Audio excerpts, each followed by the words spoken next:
Well, hello. Welcome to week one, module one. The directed theme for this week is the split between structures of power and the significance of the individual. And while this is already kind of, an abstract concept, I'd like to have us abstract it even further for a few minutes.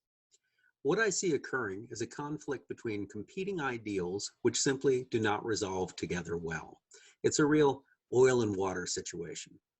On the one hand, we've inherited this tradition of valuing equality. On the other, we also have what I like to call a habit of hierarchy.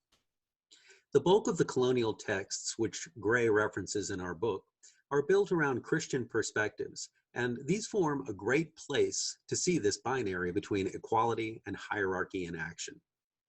Within this frame, if we think in terms of their relationship to God, all humans can be said to be equal. They're all sinners.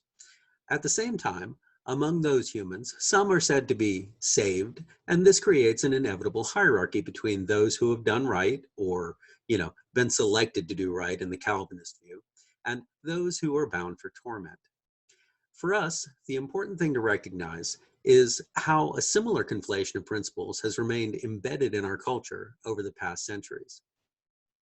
Often we see references to the Enlightenment as the inspiration for our founding fathers in their political break with Britain. So I'd like to take a moment to talk about that. My central source for this is the historian Min-Soo Kang and his book, Sublime Dreams of Living Machines. What Kang describes as happening over the course of the long 18th century, as we call it in literary studies, is actually two separate phases, or even two separate enlightenments, because their viewpoints are so radically different. In the early phase, human reason is seen as a divine gift for discerning the clockwork perfection set in motion by God. From this stage, we get a perspective which prioritizes stasis. Things are the way they are for a reason. It's the kind of philosophy satirized by Voltaire in Candide, through the character Pangloss and his dogged assertion that this is the best of all possible worlds.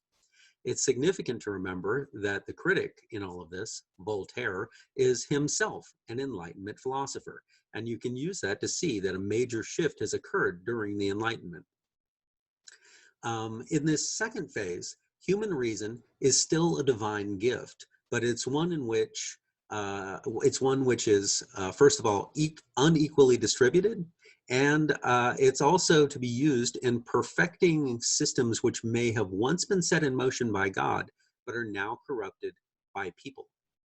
So enlightenment begins with a sense of general equality and permanence. We are all where we're supposed to be, and we should make the best of our lot and be happy. Eventually, though, we get the sense that it is the obligation of the great, those who can discern where there are problems, to lead the way towards fixing them. Because this is the kind of thinking which inspired our founding fathers, the results sort of seem counterintuitive. But what comes from this latter phase is an actual validation of the inequality of people and an impulse towards progress as the natural state of being. For us, we can see how this justifies the creation of a representative democracy as a form of government, arranging for leaders to rise from the common herd and guide them forward. The fact is, when we tell the story of the creation of the land of the free, we tell it as the story of exceptional individuals who rose to lead. In itself, this creates an inherent hierarchy among those who profess to believe all men were created equal.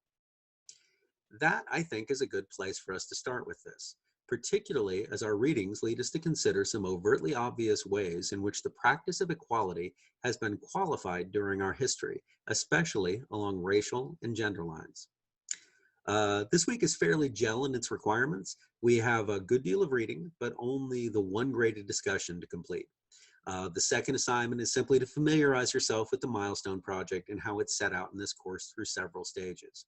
If you have questions, by all means, let me know.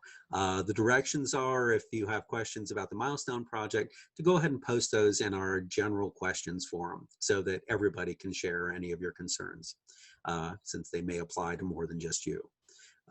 Otherwise, again, if you want to write to me about it, feel free, call me, text me, whatever you need to do. And I'll see you again next week.